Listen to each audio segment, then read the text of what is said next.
नमस्कार. महाकाली काळूबाई दरबार उपाय तुळगामध्ये तुम्ही सर्वांचं स्वागत आहे. मी तुमची उमा पुजारी. तर भक्तांनो, एक महत्त्वाचा विषय घेऊन आलेले आहेच. देवतांना भोग कसा लावायचा आणि का लावायचा. बघा, भोग लावल्याच्या नंतर म्हणजे काय, आपण ते नेहमीच मंगळवार, शुक्रवार, रविवार, आज संपास असते. आजही तुम्ही लोकांनी नैवेद्य दाखवला असेल देवांना. वांग्याचं भरीत, बाजरीची भाकर, कांद्याची पात, हे भोग तर आपण नेहमीच लावतो. नैवेद्य रोज देवांना रोजच दाखवतो. पण एक भोग नावाचा प्रकार काय ते तुम्हाला सांगतो मी छोटीशी माहिती. गाईच्या गोवऱ्या किंवा गोवऱ्या ज्या दुकानात तुम्हाला अवेलेबल होतील त्या 5 गवऱ्या, 2 गवऱ्या, जेवढी तुम्ही घेऊ शकता. त्या 2 गवऱ्या चांगल्या प्रज्वलित करायच्या. प्रज्वलित केल्याच्या नंतर त्याच्यावर तुपाची धार सोडायची 5 वेळा. आपल्या इष्टदेवतेचं, कुळदेवतेचं नाव घेऊन 5 वेळा तुपाची धार त्याच्यावर सोडायची. आणि त्यानंतर त्याच्यावर तुम्हाला 1 बत्तासा आणि 2 लवंग, असं 1 जोडी झाली. असे 5 जोडी तुम्हाला त्याच्यामध्ये आहुती द्यायचे कुळदेवतेच्या मंत्राने.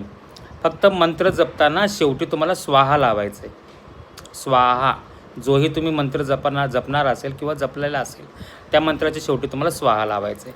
असं बोलून तो भोग त्यांना दाखवा. नंतर नारळ फोडा. हा उपाय तुम्हाला करायचे 5 वेळा. याने काय काय होईल ते अनुभव तुम्हीच घ्या.